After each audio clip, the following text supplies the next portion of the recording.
Jadi kalau gini, Anda kalau bekerja, saya, Anda, kita bekerja, kan dapat gaji ya? Gaji. Ya, itu bahasa Arabnya gaji. Sekarang ada yang menyebut ratib. Ratib. Pokoknya disebut ujrah. Pokoknya yang harus dibayar.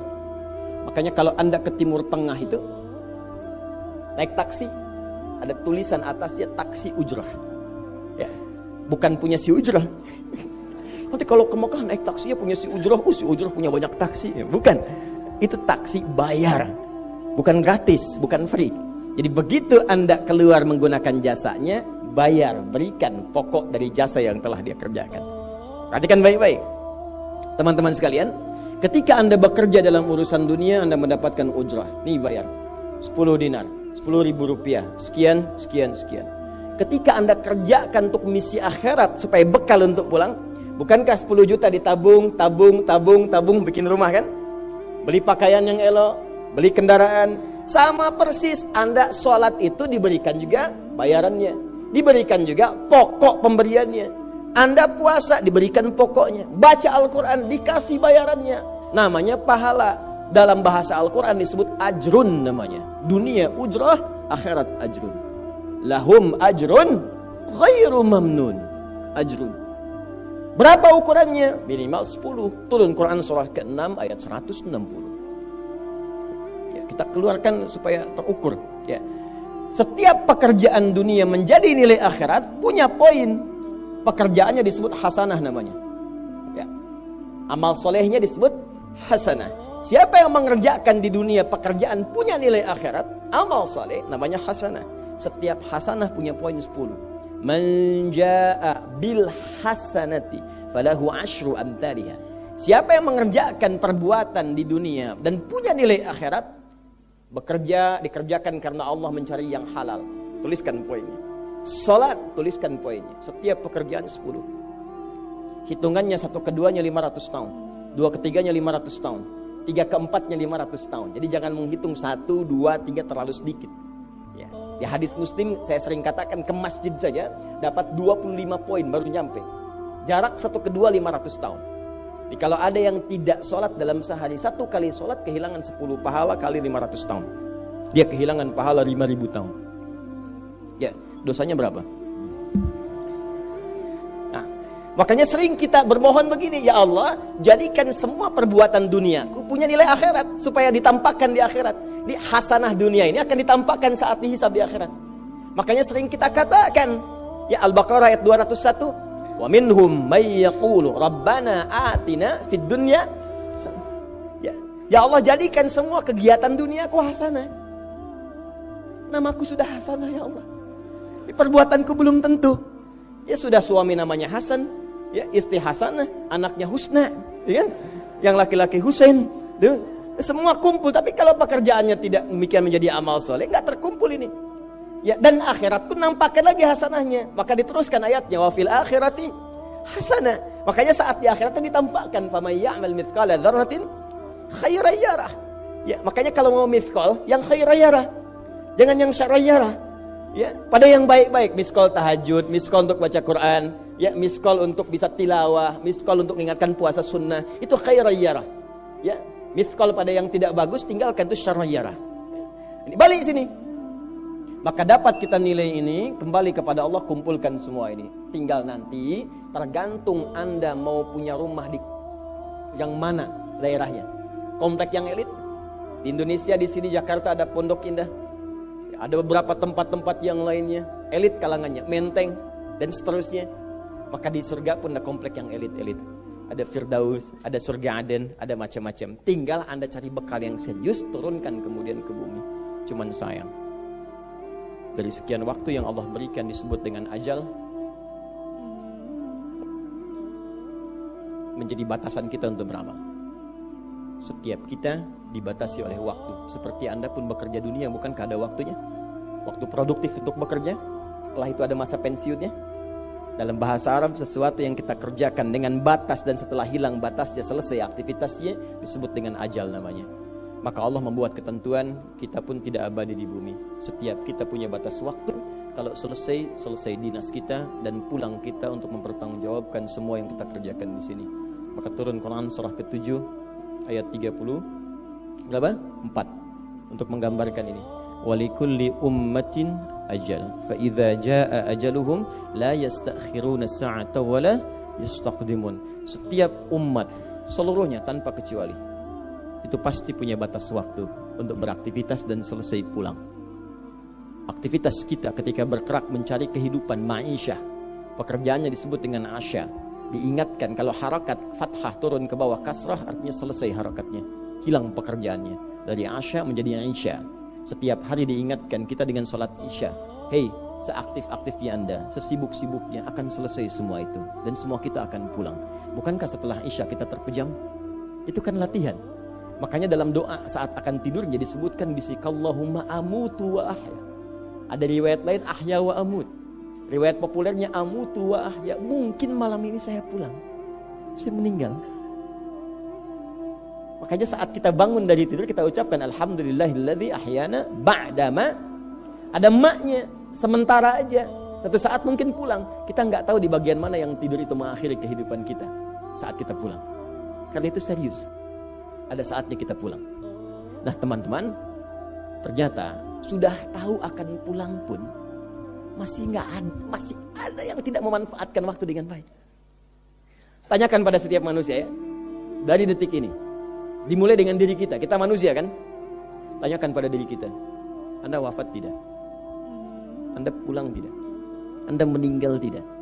Kalau sadar pulang, maka cari bekal yang baik. Berarti Allah benar kan? Kata Allah setiap kita akan wafat. Kullu nafsin dha'iqatul maut. Setiap yang punya jiwa meninggal. Bahkan dikasih informasi jelas kok.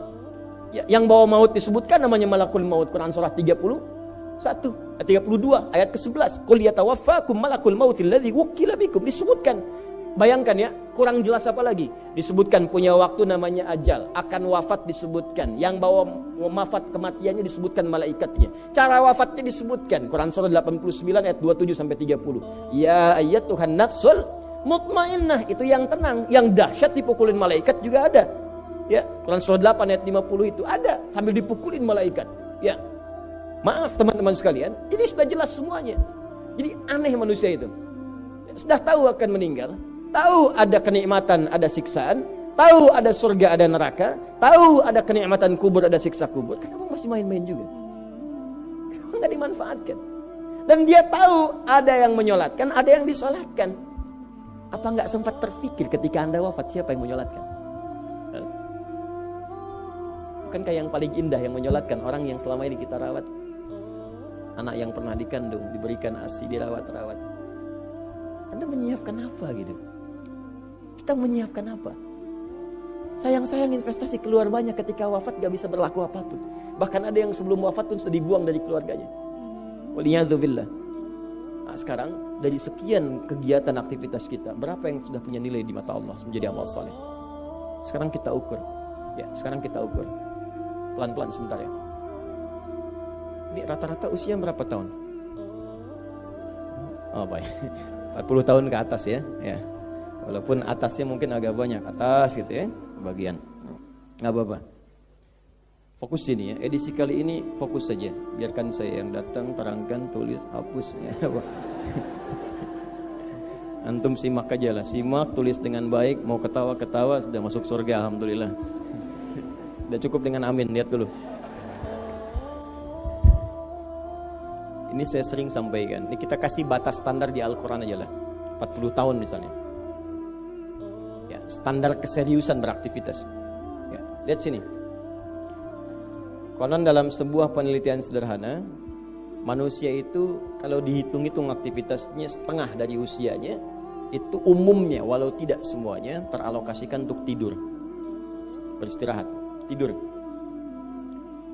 Dari mulai lahir, bayi kecil, tidur, dewasa beraktivitas, tidur siang, tidur malam, tidur macam-macam, tidur kecapean, tidur ngantuk, tidur lelah, tidur segala rupa, tidur. Setengah dari usia. Jadi kalau 40 tahun, tidurnya berapa tahun? 20 tahun. Baik. Sisanya beraktivitas, ya. Nah itu berapa tahun? 20 tahun. Jadi di sini kalau kita hitung, ya kalau beriman, alhamdulillah kita sholatnya, puasanya, baca Qurannya, tapi juga kerjanya, tertawanya, candanya, macam-macamnya 20 tahun. Dari 20 tahun ini, berapa yang jadi aktivitas ibadah? Yang jadi ibadah berapa? Ya, jangan terlalu pesimis ya, ambil 10 tahun misalnya. 10 tahun ibadah. Nah, jadi di sini adalah sholatnya, baca Qurannya, puasanya dan sebagainya, sedekahnya, infaknya. Apakah semua ibadah itu langsung diterima? Belum tentu. Syaratnya ikhlas. Wa ma umiru illa liya'budullaha mukhlishina lahuddin. Quran surah 98 ayat 5. Pertanyaannya, dari ibadah yang kurang lebih 10 tahun ini, berapa tahun yang ikhlas? Ya, ambillah tengah-tengahnya 5 misalnya kan. 5 tahun. Ini yang ikhlas, insyaallah. Yang ikhlas kurang lebih 5 tahun. Jadi usia 40 tahun ini yang produktif amalan yang kurang lebih harapan kita diterima oleh Allah insyaallah 5 tahun. Dosanya berapa tahun?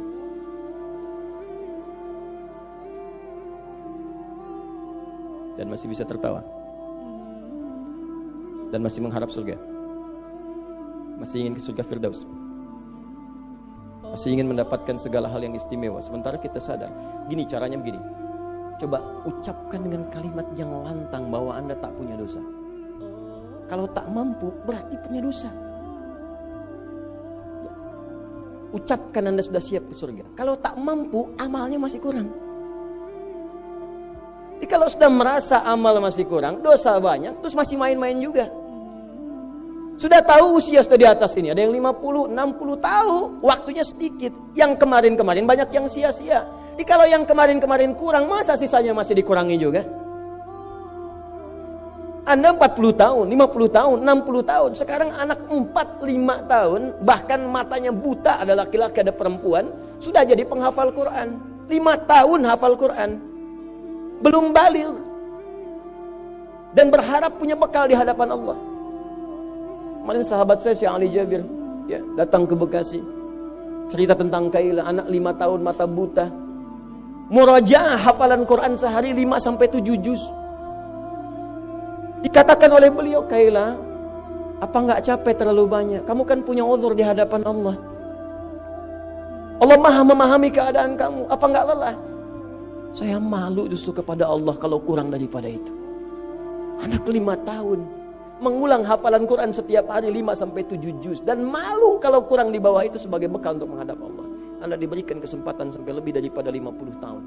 Lebih daripada 40 tahun, lebih daripada 20 tahun. Dan sampai kesempatan itu, sampai hari ini pun untuk baca pun belum punya waktu. Dan Anda mengharap surga, Anda siapa?